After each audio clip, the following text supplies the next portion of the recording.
এখানে আমরা দিয়েছি পেঁয়াজ, আদা, রসুন। তো আমি ফার্স্ট থেকে ভিডিওটা চালাতে পারিনি।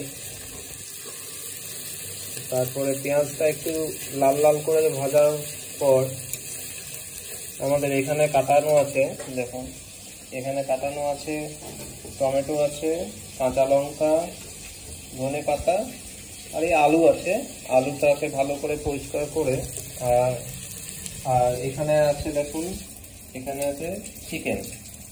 তো আজকে দেখাবো তোমাদের চিকেন শর্টকাটের মধ্যে কিভাবে খুব তাড়াতাড়ি একটা প্রসেসে রান্না করা যায়। তো আমি আগেই বললাম যে এখানে আমার আগে থেকে দেওয়া আছে আদা রসুন, এটা আমি পেস্ট করে বানিয়েছি।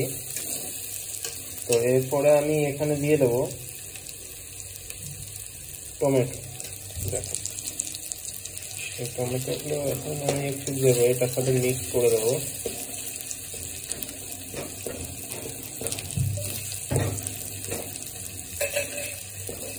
টমেটোটাকে ভালো করে যাতে মিক্স হয়ে যায়, এখন একটুখানি। আর তোমরা হয়তো সকলে জানো যে চিকেন রান্নার সময় ফ্লেমটাকে যত তোমরা একটু হালকা ফ্লেমে রান্না করবে তত টেস্ট হবে।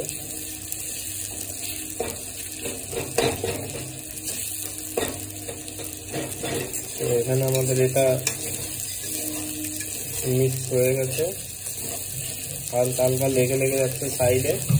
তো সেটাকে আমি, আর সব থেকে বড় কথা হচ্ছে এটা আমার ফার্স্ট ভিডিও রান্নার।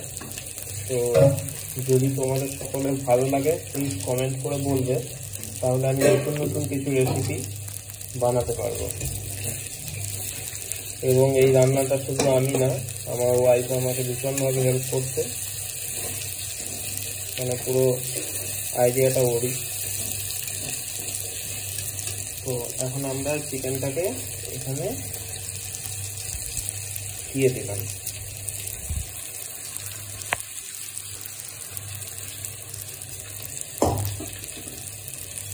চিকেনটাকে ভালো করে এটার সাথে মিক্স করতে হবে।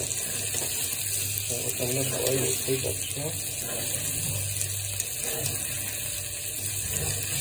চিকেনটাকে ভালো করে নাড়াচাড়া করে মিক্স করতে হবে এখানে। আর এই এটাকে একটুখানি কমিয়ে দিতে হবে যাতে লেগে না যায়।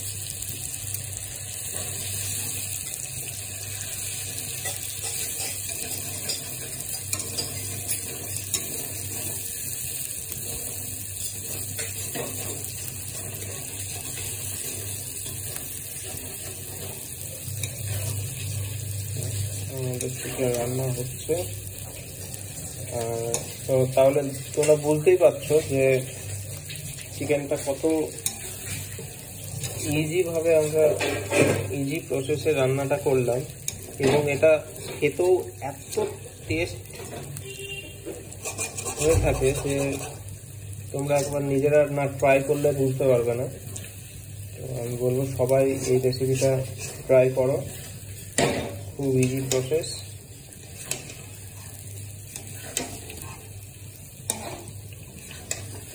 চিকেন কষা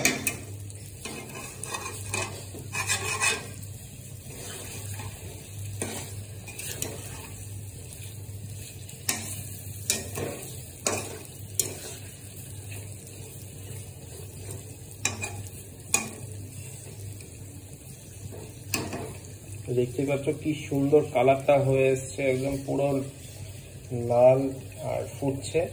এটাকে তোমাদেরকে ঘন ঘন একটুখানি নাড়িয়ে চাড়িয়ে দিতে হবে যাতে সব দিকটা ভালো মতন ভাবে সেদ্ধ হয়। নাড়িয়ে চাড়িয়ে টাইম নিয়ে একটু করতে হবে। তো এরপরে আমরা আমাদেরকে অবশ্যই রান্নাটা কেমন হয়েছে সেই ভিডিওটা আমি নেক্সট ভিডিওতে আমি ছাড়বো।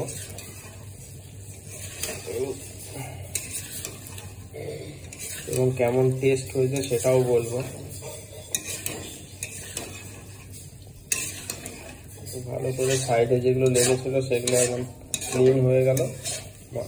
মাংসটার থেকে অটোমেটিক জল ছাড়বে। এটাতে তোমরা একটু ঢেকে রেখে দিলে অটোমেটিক এই বডি ছেড়ে যাবে।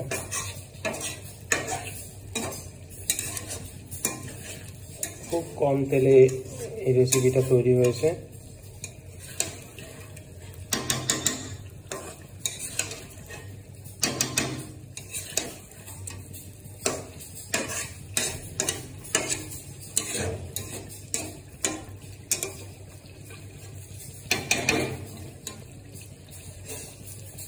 তার সাথে তোমরা কিছু যদি কেউ ঝাল পছন্দ করো তো ঝাল লঙ্কা একটু জাস্ট করে একটু ছড়িয়ে দিতে পারো আমার মতন করে, তাতে টেস্টটা আর একটু বেড়ে যাবে।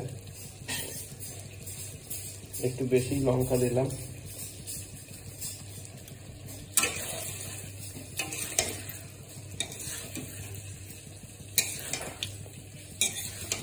মিক্স করে দিলাম।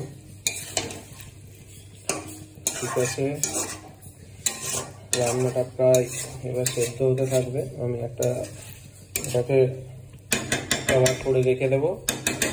তো টেস্ট কেমন হয়েছে আমি অবশ্যই তোমাদেরকে নেক্সট ভিডিওতে বলবো। আর কেমন লাগলো রেসিপিটা তোমরা কমেন্ট করে একটু বলো। আর যদি কিছু মনে হয় যে আমি কোনো কিছু মিস করেছি, আরও বেটার কিছু হলে ভালো হতো, তো সেটা তোমরা কমেন্ট করে বলতে পারো। কারণ আমি নতুনভাবে শুরু করেছি, তো তোমরা যদি পাশে থাকো তো অবশ্যই আমি নেক্সট ভিডিওগুলো আবার তোমাদেরকে দেখাতে পারবো। ঠিক আছে।